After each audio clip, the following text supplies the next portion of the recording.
No funny intro today, but thank you so much for listening to the Coach's Sons podcast. Now sit back and listen to us rant. Hit it.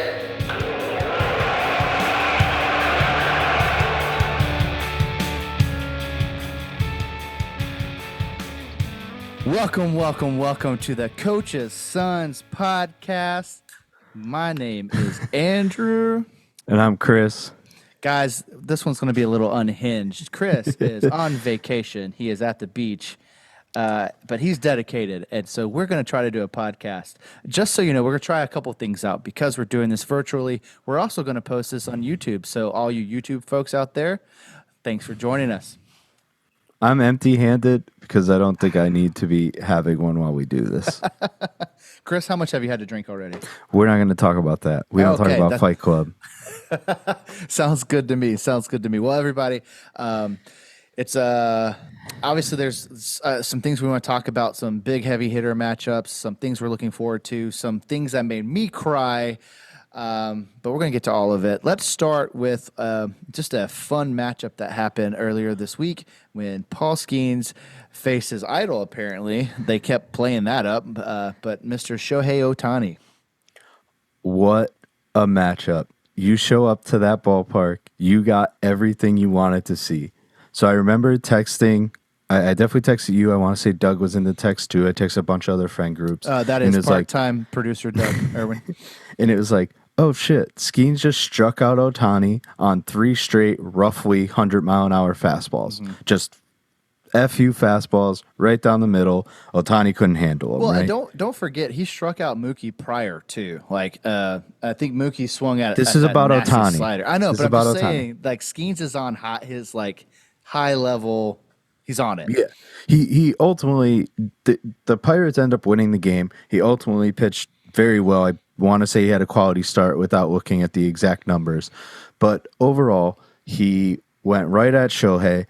I don't know if it was 3 pitches, 3 outs, but the 3 pitches I saw that were the strikes were 100-mile-an-hour fastballs. Shohei swung through. Yep. Whiff rate 100% on those fastballs. Awesome. Like, you're a Pirates fan. It's in Pittsburgh. Everybody's pumped. Not 2.5, 3 innings later, Shohei comes to the plate.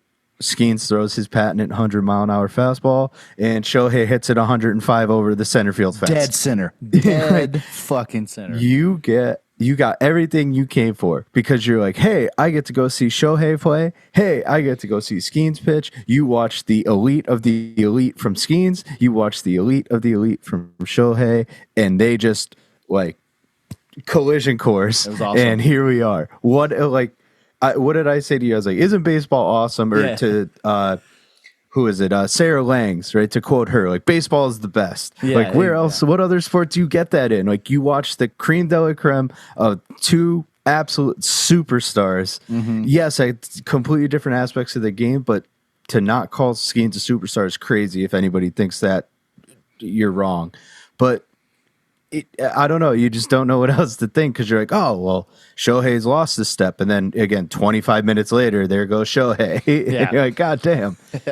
I think one of the funniest things was after the strike. I sent it to you and Doug. There's a meme that, Skeens struck out or got hit deep after he let that home run. And it was like, oh, this guy's washed. He let up a home run to a old Japanese player who has a gambling problem.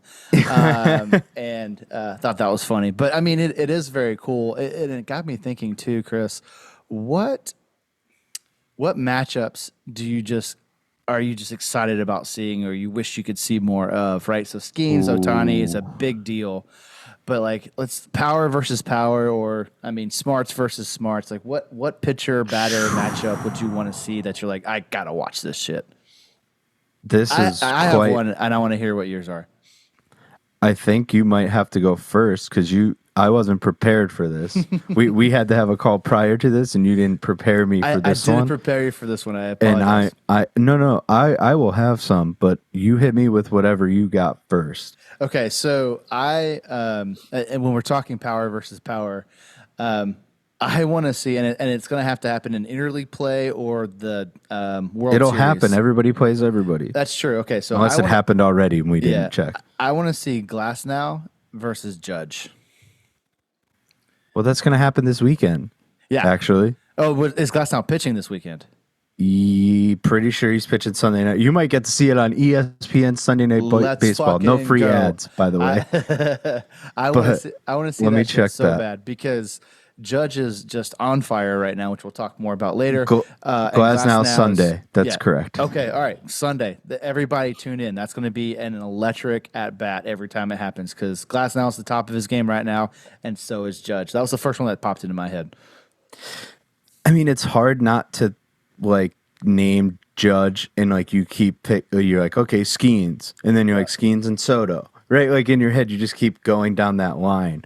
But Ooh, you know what? Like, what about Savvy versus Savvy? So, like Imanaga, for an example, he's not an overpowering pitcher, but he's like a smart, catch you off speed type of pitcher. Who's a batter that you like? He's not power, but he's a smart batter, like a Tony Gwynn-esque. You know what I mean? I mean, that would probably be like Luis Arise. Ooh, yeah, Imanaga. Like if Arise, you're into that'd be- that sort of thing. Yeah, because that's the chess match, man. So that would be awesome. to do different versus different would be, and you're going to see that this weekend too, potentially, is Imanaga versus Ellie De La Cruz. Ooh. So like that's Crafty right. Yeah, first, yeah, like I'm just gonna swing the shit out of this bat, and if I get it, it's in the river. Yeah, you know what I mean? Like I love like that concept is like really cool. Like, hey, I'm gonna come at this 90 mile an hour, whatever the hell pitch Imanaga throws, and he's gonna. I'm coming with 110 on this bat speed, which is that's the awesome. wrong number, but you get the point. Ooh. Power. You can't go power without Giancarlo. Yeah, against Whoever who, though? first Giancarlo. I don't know. Pick one. Pick Chapman. There you go. That dude hit 104 today, by the way. Okay, hang on. This is a tangent you weren't prepared for either. I was Speaking not. of Aroldis Chapman, Yeah. Aroldis Chapman gave up what seemed to be an absolute moonshot. So he threw the pitch. I do not recall who hit it, but somebody hit it and made pretty clean contact. Chapman lost his mind thinking he gave up a bomb, and the ball was just caught on the warning track. But everything in terms of what the hell, bat speed or ball speed and launch angle to previous seasons was that pitch is a home run or that batted ball is a home run, and it went warning track and that was it. Interesting. Did they deaden the baseballs again, except for Aaron Judge, who they continue to feed juiced baseballs to? I mean, do we feel like we're out of control with home runs recently? I don't think so.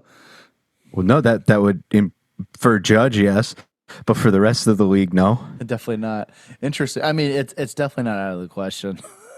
Like the dead, like it makes sense to think like that, right? Like because you think from a hitter's perspective, when you see a guy like pimp a home run, that individual has hit so many home runs in their life. Just like Whether they have 3 home runs in Major League Baseball or 300, they know when that ball's a home run. Yeah. So when it doesn't go, and I should have looked up the batter and how they reacted and all that, but I'm not, because like a pitcher feels the same thing. You hear the contact, you see the reactions from everybody, and he's getting trashed because he's Aroldis Chapman, and he is who he is, and we're not going to go into that because we have a limited amount of time on this Zoom call. Yes, but 45 minutes, Chris.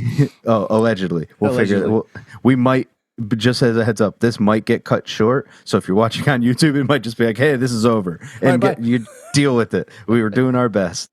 But anyway, so like Aroldis Chapman is like a bad example of like, oh, this guy's freaking out. But that ball should have been hit to, the moon, into the river. Not really. Dead center is a bomb. But to my point, my hypothetical question of did they deaden the baseballs? And yes, I lumped in Aaron Judge because I want to be, funny or cheeky, if you will, use a soccer term there. Cheeky. Well, I mean, I think both him and Giancarlo, I mean, maybe it's just the Yankees in general get the non-juice balls. Giancarlo hits a ball like 100, like when it comes off his bat, it's a ridiculous number. And last tangent, I want them to put a metal bat in his hand and like take some shots off of a pitching machine just to see how dangerous it actually is. I am a very strong proponent of metal bats at the home run derby. However, there's a lot of, based on what you just said, there's a lot of things that could go horrifically Very wrong. Yeah, very wrong. So, with that said, I'm fine with the pitching machine, I suppose, but somebody still has to throw anyway. But we could do it pre All-Star game, but like still that weekend, but just empty stadium, but film it all, make it all content. I mean, I don't disagree. Because like one of those kids will get decapitated out there. They would die. They would absolutely die. They're have you seen them try and feel the ball out there? Yeah, And I I got Giancarlo coming at like 120 ball speed. I'm just imagining somebody like doing the sidearm pitch behind the net and Giancarlo ripping it through the net into the guy's forehead. You know what I mean? Just I like, have a vivid memory of Richie Sexton, if you're quite the throwback, in Milwaukee, hitting it like over the slide there in that left center field. Like, and that slide isn't particularly close. So you could only imagine what someone like Giancarlo would do. So, hey, I want it. Let's figure out how to get that in. Actually there. sounds like a lot of fun. Just no children on the field, for the love of God. Everybody sign a fucking waiver. But they can't, so no kids. Okay. Yeah, exactly. No, that sounds like fun. Okay. All right. So tangent over. But yeah, there, you know, it was fun watching those two superstars face each other, and you know, baseball is chess, and getting to see them battle back and forth where Shohei Everybody got won. embarrassed and then Skeens got embarrassed. It was that I love baseball. They both won. It wasn't like, you know, Shohei got him for 2 or 3 home runs. It wasn't Skeens struck him out every time they faced. It's just everybody won. So fans of each side are like, hey, I got to see what I wanted to see, Exactly, and this was awesome. Yeah, that's so cool. I'm excited to see what Skeens is incredible, by the way. We're not going to go down that whole is. thing, but Holy man, crap. he's electric. He's must-see TV. If you haven't, please go watch him when he's throwing. He's worth the price of admission. Find out how to get to a stadium near you to see him pitch, because he is well worth it. He's Steven Strasburg 2.0. Yeah. And I completely agree. I just hope the longevity isn't the same. And he's like, bigger I hope than, he has. He's bigger than Strauss too, right? I don't know. He's not Yeah. a small fellow. Strasburg wasn't small either. For some though. reason, I feel like when I watch him pitch, he looks like a right-handed Randy Johnson, and I'm not sure why. He's not that tall, but he just the way his arm stretches, he just feels lanky as shit, and he's fun to watch for sure. Chris, you went to a baseball game this weekend, did you not? I did. I went to see the Philadelphia Phillies play the Milwaukee Brewers There we in go. Philly. So I'm currently in Delaware, but we drove the 2 hours. Went to see Phillies play Brewers. Noah was on the mound, much to your chagrin, pitched quite the gem. Damn it!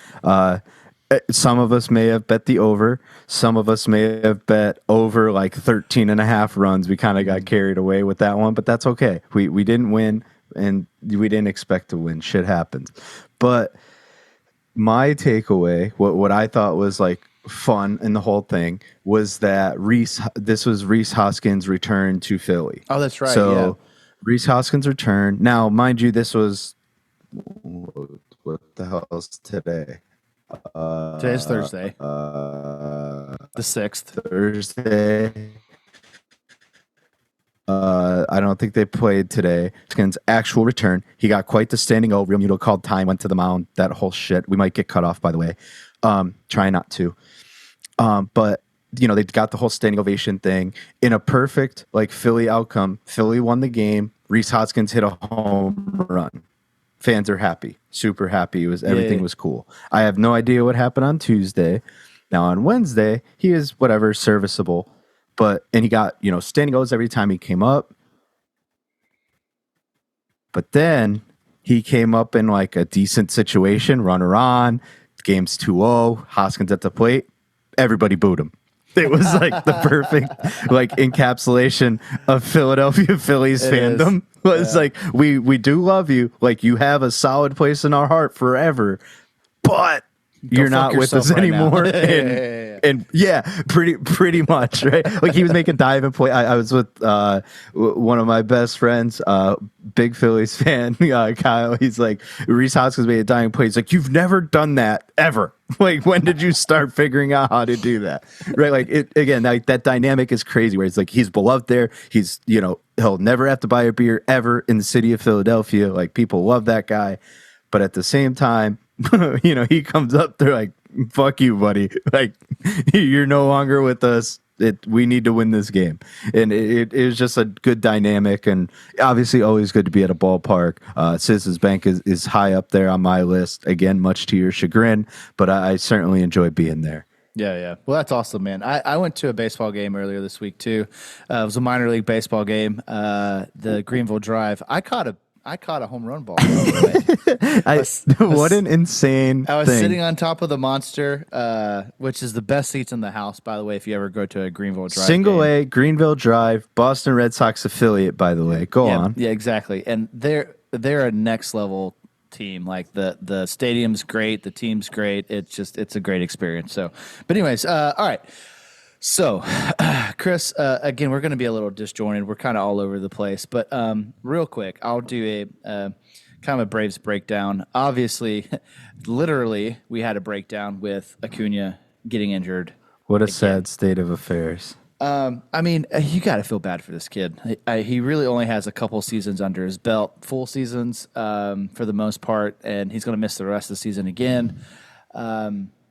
He plays hard, and his body doesn't love it, and it sucks. And you want him to be around. He's a big piece of the team, but I mean, one of the first things I said to everyone was, "Well, last time he got hurt, we won it all. So, maybe I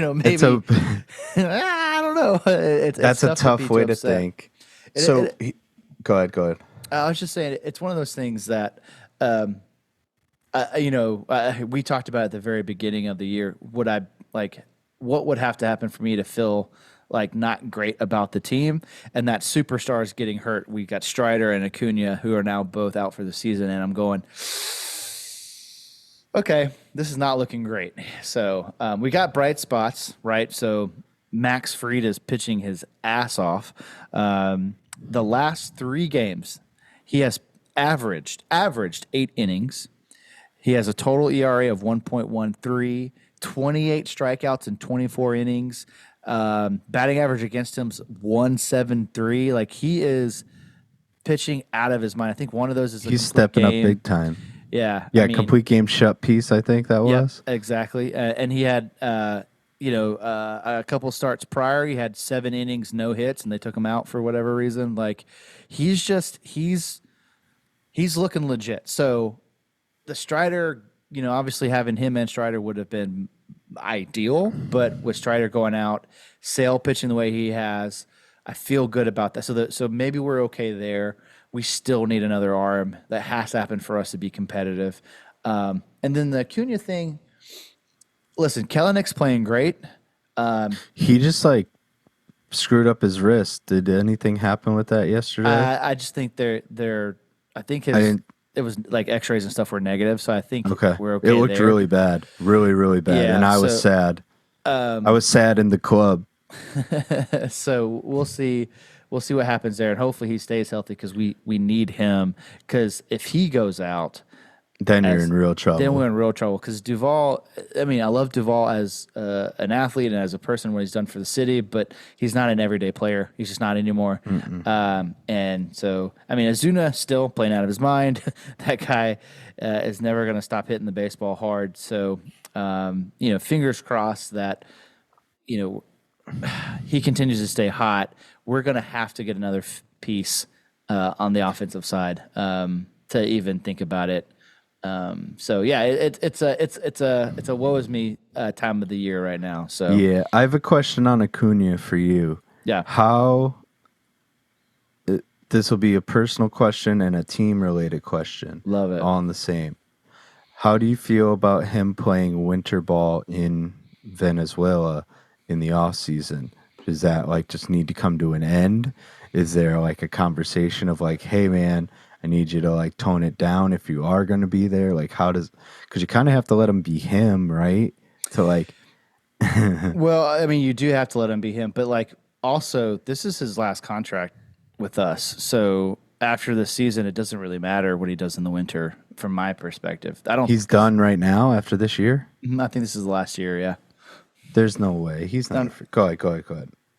I'm pretty sure this is one of the main reasons he's playing the way he is because this is his last year. It's a contract year for Ozuna. I thought. No, Acuna. I'm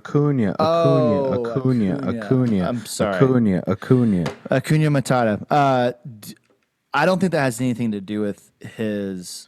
You don't think that wears him down at all? Because he plays like a maniac wherever he goes. I mean, he does play like a maniac where he goes. That's part of his thing, like, which is fine. Like, that's his brand. However, when you can't produce for me in, this season, I'm paying you what XXX amount of money for. Well, then I don't know if I want you playing in Venezuela anymore. Okay, now that's an old timer take, but I'm just saying, in hindsight, right, with the benefit of hindsight, and you just tore your other ACL. Yeah. Is that just a freak accident, or is this because you have more wear and tear? So at this point, it's similar to, was it Andrew Jones that had the motorcycle accident and we told him he couldn't ride motorcycles anymore? I think it was. And what? We had an athlete that had a motorcycle accident and we're like, hey, you got to stop doing that. And so I think it's definitely similar where, you reach a point with athletes, especially as they mature, that you say, hey, you got to stop taking risks. Like, you're too important, you're too valuable. Yes, I think at this point we have to tell Ronnie, hey, listen, we need you all year. You can go to Venezuela and be that ambassador, shake hands, kiss babies, all that kind of stuff, but we can't have you playing baseball anymore. Like, we need you for full seasons. I don't think that's out of the question at this point. Okay. I just wanted to get an idea. That was Ron. Was that Ron Gant? Maybe it was Ron Gant. Okay. So it was one of our. I said Andrew. Gant. Okay, Ron Gant. That makes sense. Yep. Okay. Anyway, that was just me. I have no idea that any of that happened to any player. Yeah. But I guess the other question. I mean, you said it, so it seems like you're still all in. But you lose Ronnie. You lost Strider early on. Is this still a win now team? Like, hey, we still want to go for this, or is it a, hey, we got to kind of tone it back because we're not really ready. Like, I know Fried's on a contract year. Ozuna's not, like, I think it is a go for it, right? I agree. I think it has to be with Fried going away, with Sale being basically on. We need to ride that hot hand as long as we have it. Morton doesn't have much longer in him. There's no way we don't do something more to try to make at least a good stab at it. I don't think we're not going to sit back and we're definitely not going to be a sellers team by any stretch of the imagination. But no, I didn't say that. It's just not buy. There's a difference between selling and buying and not buying. Well, here's the thing: like AA has always been really good at buying at discounted rates, so I think we can expect more of that. So the talent's probably going to be even less impressive than what he usually does, which he always seems to pull out mid-level guys and make them all-stars somehow. So I think it'll probably just be maybe a higher number of, oh, he's the guy. You know what I mean? I think that's probably what we're looking at. Yeah, we're going to have to put together some sort of trade deadline episode, like strictly, definitely. And like way before the deadline, just so we get our predictions out there. Because I think it's going to be an interesting deadline. Agreed. Where there's good players available, but like these teams don't need to give these players away either, right? They don't have to like, oh, here, come and take whomever. Well, I'm going to get into them in a second with the Mariners because they're tied to each and every one of these goddamn guys. But it just feels weird where there might be some overpays if you want to make this team that much, or make your team that much better this year. Yeah. So with that said, I'm going to take my own advice and jump into the Mariners Minute here. Okay. And we're still in first place, and it still doesn't feel that way. Yeah. Like I want to believe so much, and I'm there. I'm watching every game. I texted you today. I watched till the 6th inning yesterday. They were getting perfect a perfect game pitch against him by Joey Estes. No idea who that man is, but guess what? He was pitching his ass off, and I don't think it had anything to do with him, right? So, and that's alarming to me. So there's a lot of things that need to happen in terms of lineup. And with that said, who's out there? Luis Robert has been tied to the Seattle Mariners, and he's supposedly available. What he costs, I don't know. Again, are the White Sox going to trade him? I don't know. He's team controlled till like 2028. Yeah. So it's like, what do you have to give up? And you go on go on Twitter, and all of these fans don't want to trade a prospect for a proven major league player.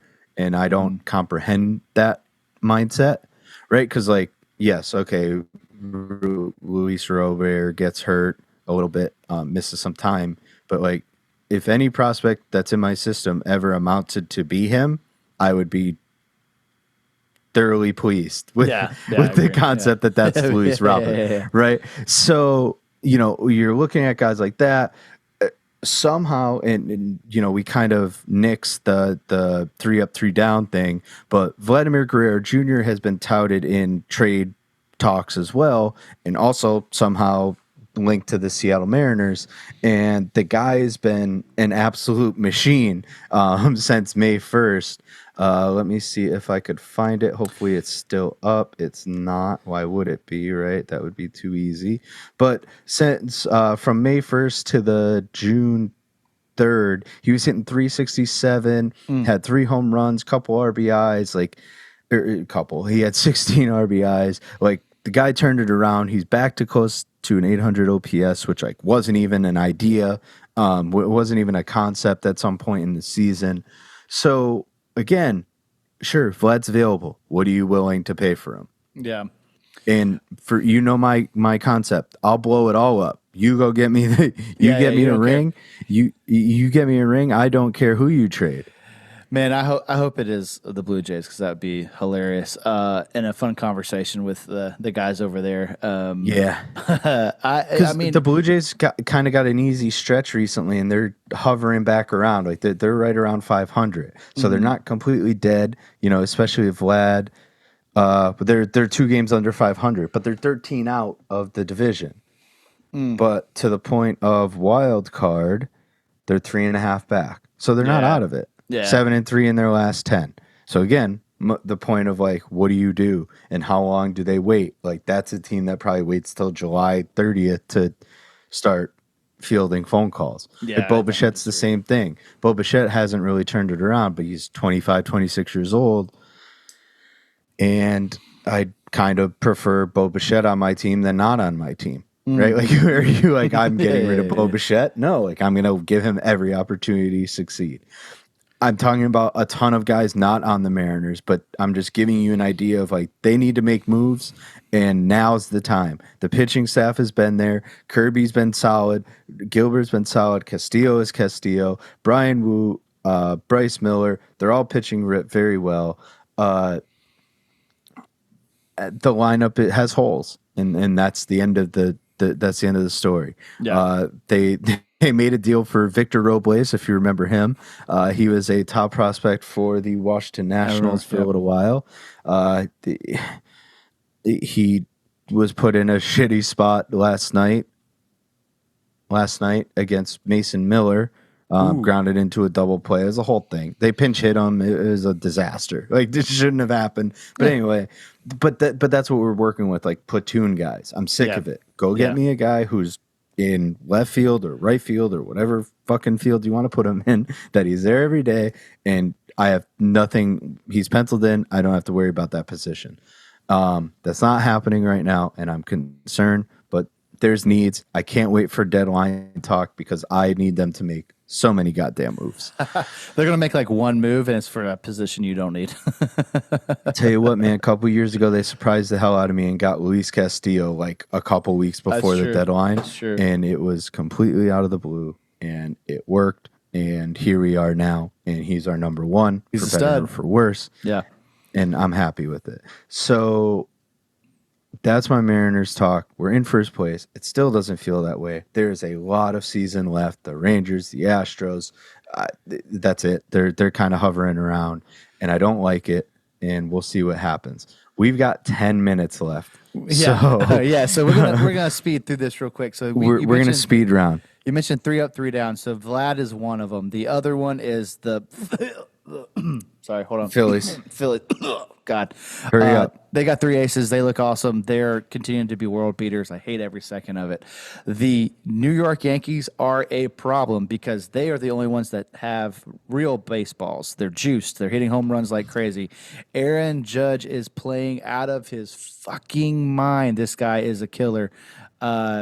He has Juan Soto too. Juan Soto has also been playing out of his mind. That team is a problem, and I don't know how to deal with them. I'm glad they're not in our division. To be quite honest with you, so Yeah, let me throw out Soto stats super fast because Yeah. I like them so much, and I told you beforehand.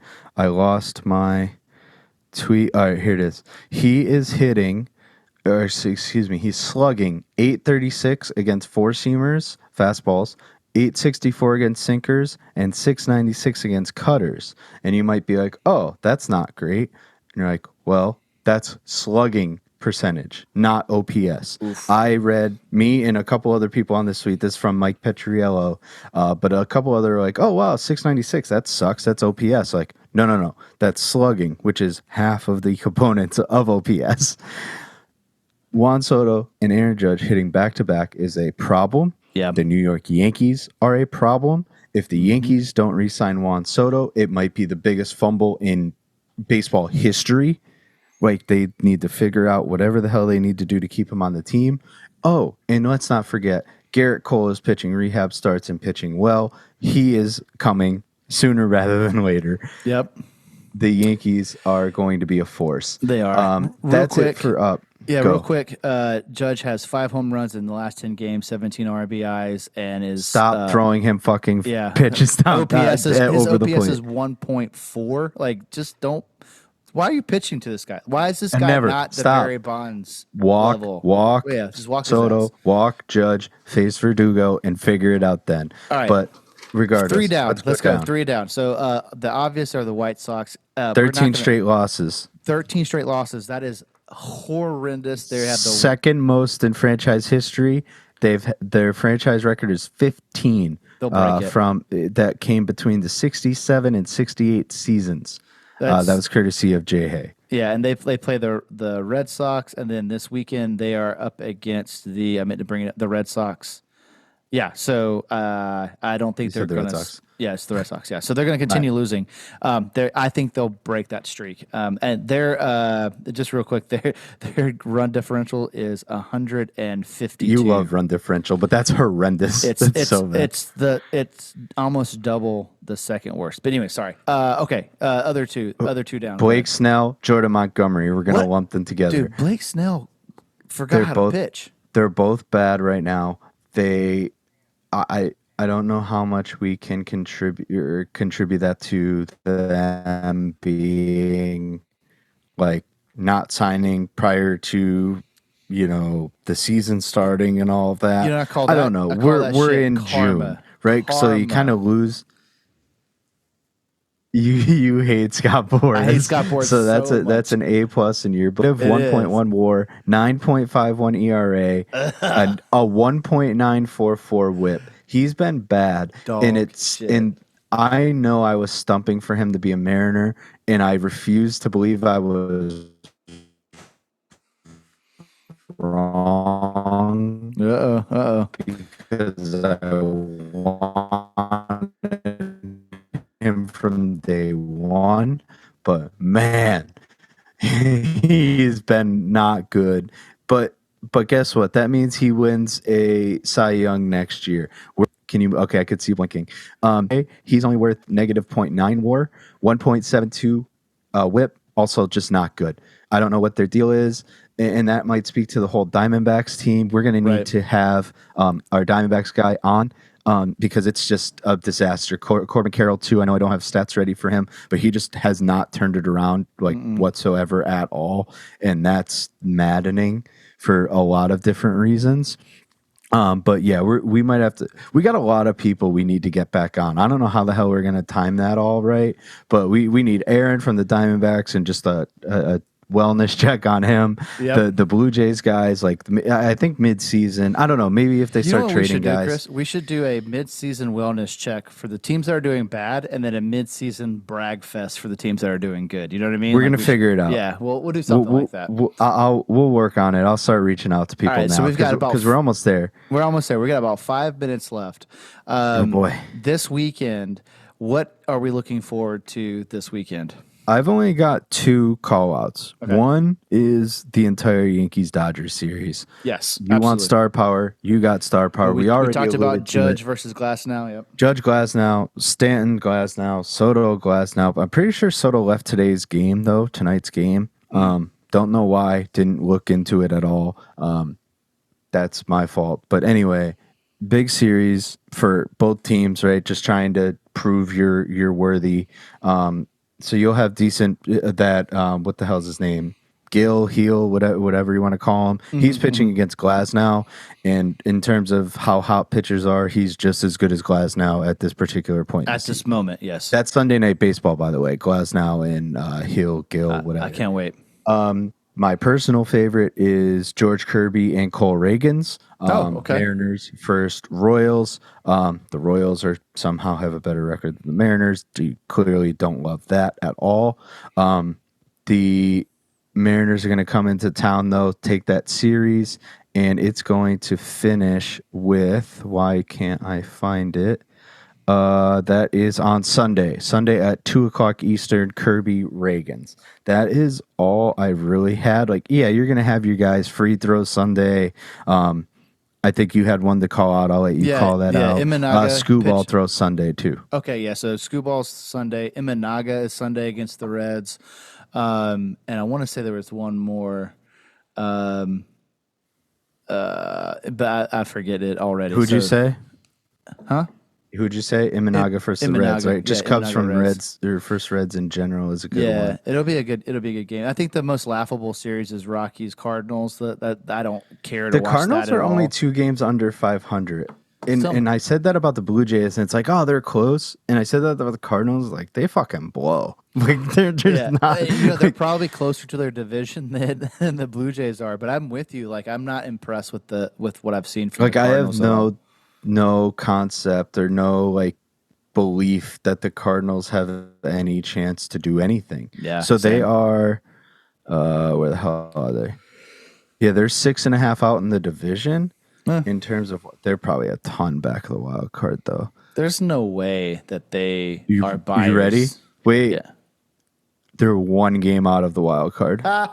Okay. All right. Interesting. They're 1 game behind the Cubs and Padres. They're way behind the Braves. Yeah. Like the Braves are 5.5 up. But so the NL wild card might be a fun thing to watch going forward because the Padres, the Cubs, the Reds, the Giants, the Cardinals, the D-backs, who we said are reeling, the Pirates, who just stink, right? Who everybody thinks they stink. Wait, I'm going to keep going.